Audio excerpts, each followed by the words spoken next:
तो हमारे इस पार्ट की स्टार्टिंग में वही से होती है जहाँ पे हमारा लास्ट पार्ट एंड हुआ था। हमने देखा था जहाँ पे युनशी समेत सभी लोग पहुंच जाते हैं उस डोमेन सीलिंग सेरेमनी को अटेंड करने, जहाँ इनकी मुलाकात युन चांगाई से हो जाती है जिसे कि सालों से यहाँ पे कैद करके रखा गया है। लेकिन जब इस बंदे को पता चलता है कि उसके फैमिली, इवन कि उसके बेटे, उसकी बहू, उसका पोता यानी कि उसका ग्रैंड चाइल्ड उस तक को भी छोड़ा नहीं गया, तो यहाँ वो गुस्से से तिलमिला उठता है और बदले की आग में जल रहे युन चांगाई यहाँ अपनी पावर को अनलीश करते हुए एक सक्शन फोर्स को क्रिएट करता है। जैसे देखते साथ ही जो सुप्रीम एल्डर है वो उस डोर को क्लोज करने लगते हैं, लेकिन यहाँ पे युआन भी इसकी चपेट में आ जाता है और उसे बचाने के लिए युनशी अंदर की ओर चला जाता है और जैसे तैसे करके युआन भी की जान बचाकर उसे बाहर की ओर थ्रो कर देता है। लेकिन युन चांगाई तो उसके ऊपर हमला भी कर देता है, जिसके चलते युनशी इतना ज्यादा इंजर्ड हो चुका था कि सभी को यही लग रहा था कि अगर गेट को जैसे तैसे ओपन करके हम युनशी को बाहर भी निकाले तो भी बहुत देर हो चुकी है। अब ये सुनकर मिस कांग पैनिक करते हुए अनकॉन्शियस हो जाती है। वही दूसरी तरफ युनशी की मौत की खबर जब लिटिल फेरी को मिलती है तो वो पागलों की तरह दौड़ते हुए इसी ओर आने लगती है। और अब आगे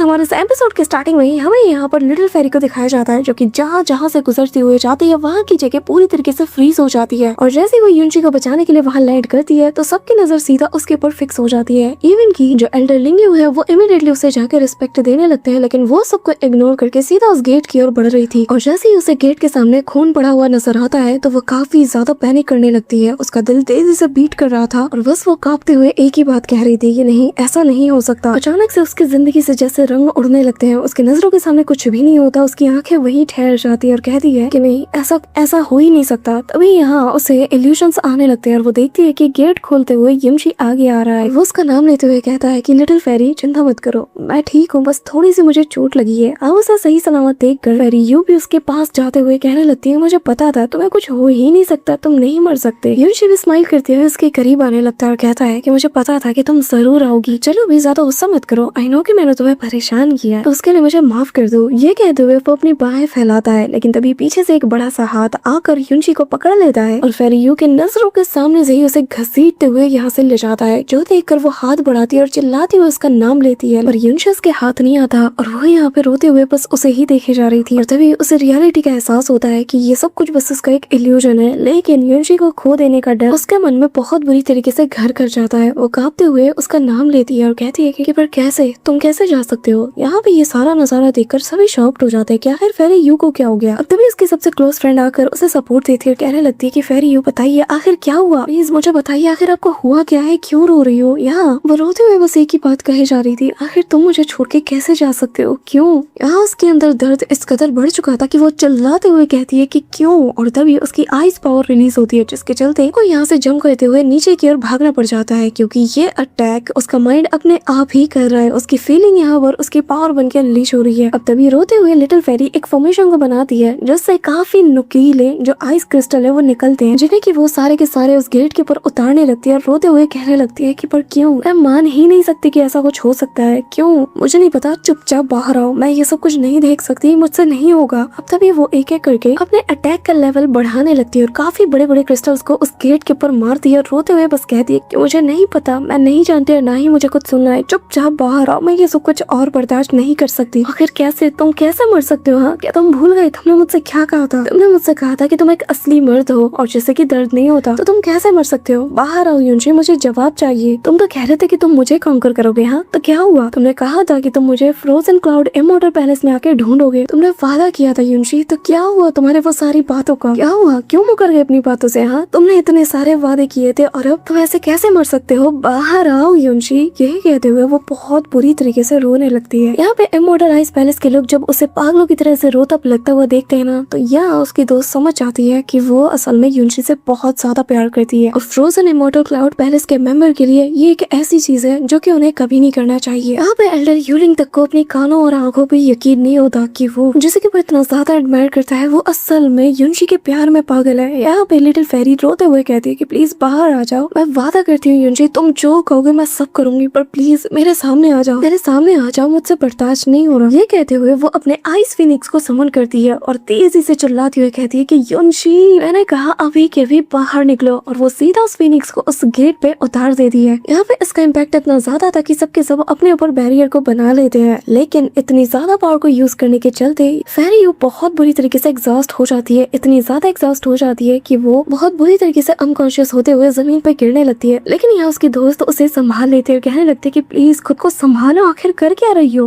अब यहाँ पर वो फेरी यू को संभालते हुए कहने लगते कि प्लीज ऐसा मत करो, यहाँ से चलो, तुम्हारी सेहत बिगड़ जाएगी। तभी वो कहने लगते कि तुम देख नहीं रही हो, ये श्यांग त्यांग लॉर्ड है, ये बहुत ही ज्यादा खतरनाक है, मैं उसे अकेला कैसे छोड़ सकती हूँ। यहाँ पे वो काफी ज्यादा जिद करती है, लिटरली टाइटली पीछे से उसकी दोस्त पकड़ी हुई थी और फेरी यू अपनी पूरी जी जान लगाते हुए कहती है कि मुझे छोड़ो, मैं यहाँ से नहीं जा सकती, मैं उसे अकेला कैसे छोड़ सकती हूँ। जिस पे उसके दोस्त कहने लगती है कि जरा आंखें खोल के देखो, वो मर चुका है, युनशी अब नहीं रहा, निकलो यहाँ से। यहाँ पे फेरी यू इतना ज्यादा खुद के ऊपर फोर्स डाल देती है कि उसके मुंह से खून निकलने लगता है और वो इमीडिएटली बहुत ही ज्यादा वीक फील करती है। और जो देखकर जो यहाँ एंडर ली यूंग थे वो सभी को अलर्ट कर देता है, कहने लगते हैं ग्रैंड मदर जीमू को जाके इन्फॉर्म करो और हाँ फेरी शू को तुम सभी लोग उनके गेस्ट रूम में ले जाओ। अब यहाँ पे फ्रोजन आइस इमोटो पैलेस के जितने मेंबर्स थे वो उन्हें लेके ले जाने लगते हैं, साथ ही यहाँ से एल्डर भी उनके साथ जाते हैं। तभी यान मई को हम देखते हैं जो कि बहुत ज्यादा रिग्रेट कर रहा था कि आखिर वो इतना बड़ा वाला स्टूपिड कैसे हो सकता है, काश उस वक्त वो यहाँ प्रिंसेस कांग यू की बात मान लेता, शायद आज ये दिन होता ही ना। वो यहाँ पे दरवाजे के सामने नतमस्तक हो जाता है और कहने लगता है कि बॉस प्लीज मुझे माफ कर दो, मेरी वीकनेसेस के चलते आज आप मारे गए, लेकिन मैं आपसे वादा करता हूँ मैं बहुत ज्यादा स्ट्रॉन्ग बनूंगा, इतना ज्यादा कि आगे चल के मैं कभी भी यूजलेस नहीं रहूंगा। अब रोते हुए वो यहाँ से जाने लगता है। तभी सीन शिफ्ट होता है और हमें लिटिल फेरी शू के गेस्ट रूम के बाहर का सीन दिखाया जाता है जहाँ जो शियान युआन है वो आ चुकी थी और वो भी इस सारे मामले पे नजर रखे हुए थी। तभी यहाँ पे ग्रैंड मदर भी आ जाती है। अब ग्रैंड मदर जीमू को बाहर आता हुआ देखते साथ ही जो एल्डर ली थे वो कहने लगते हैं कि बताइए आखिर उनकी कंडीशन कैसी है, जिस पे वो बताती है कि चिंता मत करो, वो खतरे से बाहर है और बहुत ही जल्द ठीक हो जाएगी। जिस पर सभी उनका शुक्रिया अदा करते हैं, पर तभी वो बताती है लेकिन एक बात याद रखना, वो आइस एट्रीब्यूट प्रोफाउंड आर्ट्स को कल्टीवेट करती है, जिसके चलते उसके जो इंटरनल ऑर्गन्स है वो काफी ज्यादा ठंडे पड़ चुके हैं, तो जो बच्चा उसके पेट में है वो ऐसी कंडीशन में सर्वाइव नहीं कर पाएगा। ओ भाई साहब, बिल्कुल जैसे इस वक्त मैं शॉक्ड हूँ, यहाँ ये सुनते साथ ही सब के सब शॉक्ड हो जाते हैं और कहते हैं कि क्या। अब ग्रैंड मदर जीमू से बाकी सारे मेंबर्स कहते हैं कि ऐसा नहीं हो सकता, आपको जरूर कोई गलतफहमी हुई है, ऐसा कैसे हो सकता है, हमारी एल्डर सिस्टर कभी किसी मर्द के करीब नहीं गई, तो ऐसा कैसे हो सकता है, आपको जरूर कोई गलतफहमी हुई है। जिस पे ग्रैंड मदर जीमू हंसते हुए कहने लगती है कि मैंने मेडिकल फील्ड को ऑलमोस्ट 190 साल के लिए प्रैक्टिस किया है, तुमने जितने जिंदगी में लोग नहीं देखे होंगे ना उससे ज्यादा मैंने उनको ट्रीट किया है, और तुम्हें लगता है कि मैं प्रेगनेंसी जैसे इतने सीरियस कंडीशन को इतने मामूली तरीके से ट्रीट करूंगी, क्या होगा आज की जनरेशन का। एल्डर्स की इज्जत करना तो इन्हें आता ही नहीं। ओहो, नानी गुस्सा हो गई। तभी यहाँ पे वो दौड़ते हुए जाती है और कहने लगती है कि ऐसा हो ही नहीं सकता, मैं जानती हूँ मेरी सिस्टर, ऐसा नहीं हो ही नहीं सकता। वो यहाँ पे लिटिल फेरी चू के पास पहुंच जाती है, कहने लगती है कि आपने सुना ना अभी अभी ग्रैंड मदर जिन्मू ने क्या कहा, जिस पे लिटिल फेरी चू अपने पेट में हाथ रखते हुए कहने लगते है कि हाँ मैंने सब कुछ सुना और मैं ऑलरेडी जानती हूँ। अब ये सुनकर तो भाई इसके पैरों तले जमीन के सज जाती है। तभी यहाँ पे एल्डर ली यूंग आते साथ ही कहने लगते हैं कि फेरी चू मुझे एक बात बताइए, आखिर ये कौन है, किसका बच्चा है ये। जिस पे यहाँ से गुस्सा आ जाता है, वो कहने लगती है कि ये मेरी जगह है, मैं यहाँ पे रहती हूँ, तुम यहाँ पे आके मुझसे ऐसे सवाल नहीं कर सकते, बेहतर यही होगा कि चुपचाप यहाँ से निकल जाओ। ये सुनकर उसे बुरा लगता है, वो जाने लगता है, पर तभी वो रुक जाता है और कहता है कि मैं जो सोच रहा हूँ वो सच है क्या आप और युनशी। ये सुनकर वो चिल्ला उठती है और कहती है कि मैंने कहा निकल जाओ यहाँ से। यहाँ पे ये सुन के उसे बहुत गुस्सा आता है और वो उस दरवाजे के ऊपर अपना हाथ मारने लगता है। तभी यहाँ उसकी वाइफ ये सारा नजारा देख लेती है और ये आंटी जी ना अलग ही गलत फहमी है, उसे यहाँ पे ये लगता है कि शायद ये बच्चा उसके हस्बैंड का है, यानी कि लिंग यूफेंग का, और कहती है कि अच्छा तो ली यूफेंग तुम मुझे ऐसे ट्रीट करोगे, मेरे प्यार का तुमने ये सलाह दी, चिंता मत करो, मैं सिर्फ उस लड़की को नहीं बल्कि पूरे के पूरे फ्रोजन क्लाउड इमोर्टल पैलेस को जमीन के नीचे दफन कर दूंगी। अब तभी यहाँ पे जैसे ही जो बाकी के मेंबर्स कुछ सवाल करने वाले थे, यहाँ पे फेरी जो कहने लगते हैं कि बेहतर यही होगा कि तुम सभी लोग अभी के अभी फ्रोजन क्लाउड इमोर्टल पैलेस में लौट जाओ, उससे कोई भी सवाल जवाब करने की तुम्हें कोई जरूरत नहीं। अभी यहाँ पे तभी सीन शिफ्ट होता है और हम यहाँ यूनर को देखते हैं जहाँ उसकी मदर उससे जाके पूछने लगती है कि क्या हुआ मेरे बेटे, तुम्हारा चेहरा इतना उतरा उतरा क्यों है, आखिर क्या बात है। जिसमें वो कहने लगता है कि मदर आप तो जानती है ना कि मैं बचपन से बस एक वॉरियर बनना चाहता था, मैं तलवार के लिए काफी ज्यादा लॉयल रहा, मुझे लगा नहीं था कि मुझे कभी किसी से प्यार होगा, लेकिन अब मुझे ऐसा लगता है कि मुझे शायद किसी से प्यार हो गया है, एक ऐसी लड़की जिसके बारे में जैसे मैं सोचना बंद ही नहीं कर पाता, दिन हो या रात हमेशा वो मेरे नजरों के सामने होती है। जैसे उसकी मदर हंसती है और कहने लगती है कि अच्छा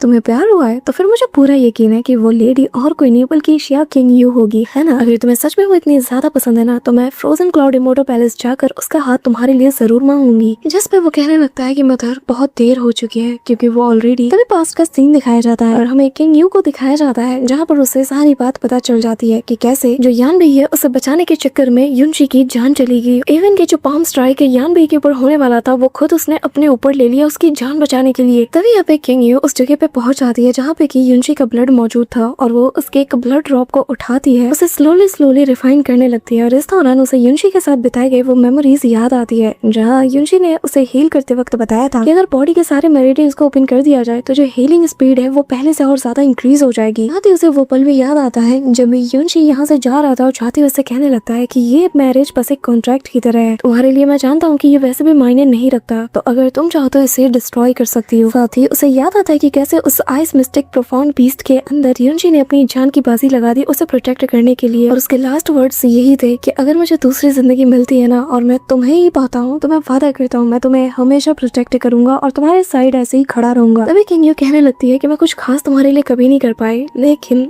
जबकि तुमने मुझसे उस दिन वो बात कहा था कि तुम मेरे साइड ऐसे ही हमेशा खड़े रहना चाहते हो, मेरा साथ देना चाहते हो, तो प्लीज मुझे अलाउ करो कि मैं अगली लाइफ में तुम्हारे साथ खड़ी रह पाऊँ। तभी यहाँ पीछे से यूनर आ जाता है और कहने लगता है कि फेरी किंग यू आखिर आप यहाँ पे क्या कर रही है? अच्छा तो आप भी अपने दोस्त को अलविदा कहने आई है? इस पर किंग यू कहने लगती है कि नहीं, वो मेरा दोस्त नहीं, मेरी जिंदगी का सबसे इम्पोर्टेंट पर्सन है। यह सुनकर तो यहाँ इसके होश उड़ जाते हैं और वो अटकती हुई आवाज में कहता है कि आखिर आपने अभी क्या कहा? जिस पे किंग यू उसे कोई जवाब नहीं देती और वो बस अपने बालों को पकड़ते साथ ही उसे थोड़ा सा काट देती है और फिर एज अ ट्रिब्यूट के तौर पर उसे हवा में छोड़ देती है। यहाँ पे ये देखकर यूनर खुद भी शॉक्ड हो जाता है और यहाँ उसके बाल के जो टुकड़े थे ना किसी बटरफ्लाई का शेप लेते हुए हवा में ही गायब हो जाते हैं। इसी के साथ फेरी किंग यू युनशी के साथ बिताई गई कुछ यादों को याद करते हुए कहने लगती है कि जब वो वक्त आएगा ना युनशी तो तब मैं एक ट्रू वाइफ बन जाऊंगी। ये कहते हुए वो यहाँ से जाने लगती है। अब यूनर ने ये सारी बातें सुन ली थी और वो कहने लगता है कि अच्छा तो जिसे वो सबसे ज्यादा प्यार करती है वो असल में और कोई नहीं बल्कि युनशी है जो कि अभी अभी मारा गया है। इसी के साथ प्रेजेंट टाइम में हमें यूनर को दिखाया जाता है जो कि अपनी मदर को देखकर कहने लगता है कि आप जानती है ना कि एक लड़की किसी के लिए अपने बालों को कब काटती है? हाँ, उसने अपने बालों को काट दिया, जिसका मतलब ये है कि वो सिर्फ उसी से प्यार करती है और उसके अलावा इस जिंदगी में किसी और का वो होना भी नहीं चाहती। उसके दिल में ऑलरेडी वो है और वो उसके अलावा किसी और को वो जगह नहीं दे सकती। ये कहते हुए वो यहाँ से चला जाता है। अब यहाँ अपने बेटे को इतना ज्यादा अपसेट होता हुआ देखकर उसकी माँ के खून में ना आग लग जाता है और वो कहने लगती है कि फ्रोजन इमोर्टल क्राउड, मेरे हस्बैंड को तो तुम लोगों ने हथिया लिया, उसे तो मुझसे छीन लिया और अब जैसे कि इस सब से भी तुम्हारा मन नहीं भरा और अब मेरा बेटा, अब तुम लोग मेरे बेटे को भी हार्म करना चाहते हो। हाँ, मैं ऐसा कैसे होने दे सकती हूँ? अब तो मैं तुम में से किसी को भी छोड़ने नहीं वाली। इसी के साथ सीन शिफ्ट होता है और हमें फ्रोजन क्लाउड इमोर्टल पैलेस का सीन दिखाया जाता है। इसी के साथ हमें डिवाइन हॉल से किसी की आवाजें सुनाई जाती है। तभी हम फ्रोजन एंड डिवाइन हॉल जो कि फ्रोजन क्लाउड इमोर्टल पैलेस का एक डिवाइन हॉल है उसके अंदर सीनियर एल्डर को देख पाते हैं, यानी कि फेरी गोंग यूशियान, जो कि यहाँ कहने लगती है कि तुम लोग यहाँ से जा सकती हो, बस तुम यही रुको। अब तभी यहाँ पे लिटिल फेरी जो इससे पहले की कुछ कह पाती, यहाँ उसकी मास्टर कहने लगती है कि चुपचाप मेरे सामने घुटनों के बल आ जाओ। तभी वो घुटनों के बल आके माफी मांगती है और तभी इसकी मास्टर उस पर भड़कते हुए कहने लगती है कि तुम्हें शर्म आनी चाहिए, तुम्हारे अंदर इतनी हिम्मत है कि तुम अभी भी मुझे मास्टर कहो। हजारों सालों से जो honour frozen cloud immortal palace का था ना, तुमने उसे पूरी तरीके से मटिया मेट कर दिया। तुम्हारी वजह से आज हम किसी का मुंह दिखाने के लायक नहीं रहे और मैंने कभी नहीं सोचा था कि मेरे इतने डिसाइपल्स में तुम वो पहली इंसान होगी जो कि हमारे कस्मों हमारे वादों को तोड़ोगी। अब लिटिल फेरी जो उससे माफी मांगती हुई कहती है कि मास्टर प्लीज, आपके डिसाइपल ने गलत किया है, लेकिन मैंने जो कुछ भी किया है मैं सारी रिस्पॉन्सिबिलिटी लेने के लिए तैयार हूँ। जिस पर उसकी मास्टर भड़क जाती है और कहने लगती है कि क्या जिम्मेदारी? कैसी जिम्मेदारी? हाँ, तुमने हमारे एंसेस्टर के सामने कसम खाया था, भूलो मत कि तुम हो कौन और तुम्हें किसने इस जगह तक पहुँचाया है। चुपचाप अभी के भी इस चीज को खत्म कर दो और जिसके बाद तुम कभी भी फ्रोजन क्लाउड इमोर्टल पैलेस को छोड़ के नहीं जाओगी। सुना तुमने? अभी ये सुनकर वो पूरी तरीके से शॉक्ड हो जाते हैं कि क्या खत्म कर दो। यहाँ पर लिटिल फेरी यू कहने लगती है कि नहीं, मैं ऐसा नहीं कर सकती, ये मेरा बच्चा है, उसके साथ आपके डिसाइपल गलत हो सकती है, आप मुझे सजा दे सकते हो, लेकिन इसमें इस बच्चे की क्या गलती? प्लीज मास्टर, आपको जो सजा देनी है मुझे दीजिए, लेकिन इस मासूम की इसमें कोई गलती नहीं है, वो पूरी तरीके से इनोसेंट है। मास्टर प्लीज उसे जाने दीजिए, उसे छोड़ दीजिए। ये कहते हुए उसके सामने रोते हुए भीख मांगती है और कहती है कि प्लीज प्लीज मेरी बात मान लीजिए। ये सुनकर उसके मास्टर भड़क जाते हैं और कहने लगते हैं कि तुम्हें शर्म नहीं आती? इतना सब कुछ होने के बाद भी तुम यहाँ मेरे सामने जुबान चला रही हो। ठीक है, फिर अगर तुम यही चाहती हो तो मुझे बताओ, क्या तुम वाकई में इस बच्चे को कैरी कर सकती हो? हाँ, क्योंकि तुम भी जानती हो कि तुम फ्रोजन क्लाउड आर्ट्स को कल्टीवेट करती हो, जिसका मतलब ये है कि जो कंडीशन इस वक्त तुम्हारी बॉडी के अंदर है, कोई भी बच्चा टिक ही नहीं सकता, ज्यादा से ज्यादा 2 महीने, और जिसका मतलब ये है कि वो कभी भी इस दुनिया में आ ही नहीं सकता। तो आखिर तुम कौन से सपने में जी रही हो? और हाँ, ये जो पैलेस है ये पूरा साल ठंडा रहता है, तो अगर जैसे तैसे करके कोई मिरेकल हो भी जाता है, वो दुनिया में आ भी जाता है, तो भी वो यहाँ इस एटमॉस्फेयर में जिंदा नहीं रह सकता। तो बताओ मैंने क्या गलत कहा है? मैंने जो तुमसे कहा है चुपचाप कर लो, इसी में तुम्हारी भलाई है, क्योंकि चाहे तुम चाहो या ना चाहो, ऐसे हो या वैसे, लेकिन एक ही रिजल्ट निकलेगा। कहते हुए वो उसे एक सीरियस लुक देती है। अब लिटिल फेरी यू को ये सारी बातें सुनते साथ अपने बच्चे की बहुत ज्यादा फिक्र होती है और तभी वो ठान लेती है और खड़ी हो जाती है। वो कुछ कहना तो चाहती थी, लेकिन उसे पता है कि उसकी मास्टर भी इसकी कोई मदद नहीं करने वाली, तो वो यहाँ अपने हैंड साइंस को बनाते हुए यहाँ अपनी बॉडी से ही जो फ्रोजन क्लाउड आर्ट्स है उससे ही पूरी तरीके से खत्म करना शुरू कर देती है। और ये चीज देखकर उसकी मास्टर भी बहुत ही ज्यादा हैरान और परेशान थी। तभी यहाँ पे लिटिल फेरी शू जो है अपनी बॉडी के अंदर से उस फ्रोजन क्लाउड आर्ट को ही पूरी तरीके से खत्म करने लगती है, उसे बहुत ज्यादा रून कर देती है और तभी वो अनकॉन्शियस होकर जैसे गिरने वाली थी उसकी मास्टर उसे जाके थाम लेती है और उसे झकझोरते हुए कहती है कि यूजन आखिर तुम ऐसा कैसे कर सकती हो, कैसे तुम पागल हो गई हो, आखिर उस लड़के ने तुम्हारे पर क्या जादू कर दिया, उस यंशी के लिए तुम इस हद तक कैसे जा सकती हो, कैसे तुमने जिसके लिए इतनी सालों मेहनत की उस फ्रोजन क्लाउड आर्ट को ही तुमने आज यहाँ रून कर दिया। बताओ उस लड़के ने आखिर ऐसा क्या कर दिया, कौन सा तुम पे जादू चला दिया है, आखिर क्या किया है जिस पे वो कहने लगती है कि नहीं उसने कुछ नहीं किया, बस उसने मुझे एक ऐसी मेमोरी दे दी, एक ऐसी याद जिसे कि मैं चाह कर भी कभी भी नहीं भुला सकती। तभी यहाँ पर उसे उस केव के वो सारे सीन याद आते हैं जहाँ पे वो बहुत बुरी तरीके से इंजर्ड सिचुएशन में थी और सारे लोग उस पर हमला करने के लिए आ रहे थे और फिर कैसे युनशी ने उसकी जान बचाई। ये सारी चीजों को याद करते हुए कहती है कि एक ऐसी याद जिसने मुझे एहसास दिलाया कि मैं भी मैटर करती हूँ, उसने मुझे ये भी एहसास दिलाया कि एक औरत होने पर कैसा फील होता है। वो मेरी जिंदगी का एक ऐसा सूरज बन गया कि जिसके आसपास मेरी पूरी दुनिया घूमती है और इससे पहले कि मैं कुछ एहसास कर पाती वो ऑलरेडी मेरी जिंदगी का एक बहुत अहम हिस्सा बन चुका था। मैं खुद उस फीलिंग को एंजॉय करने लगी थी, मैं खुद उसके ऊपर रिलाई करने लगी थी, उससे प्यार करने लगी थी। बस यही सच्चाई है, उसने मुझ पे कोई जादू नहीं किया बल्कि उसका मेरी जिंदगी में होना ही एक जादू की तरह है और मैं खुद को रोक नहीं पाई। मैं जानती हूँ कि ये गलत है लेकिन मैं क्या करूँ, मैं अपने दिल के हाथों मजबूर हूँ।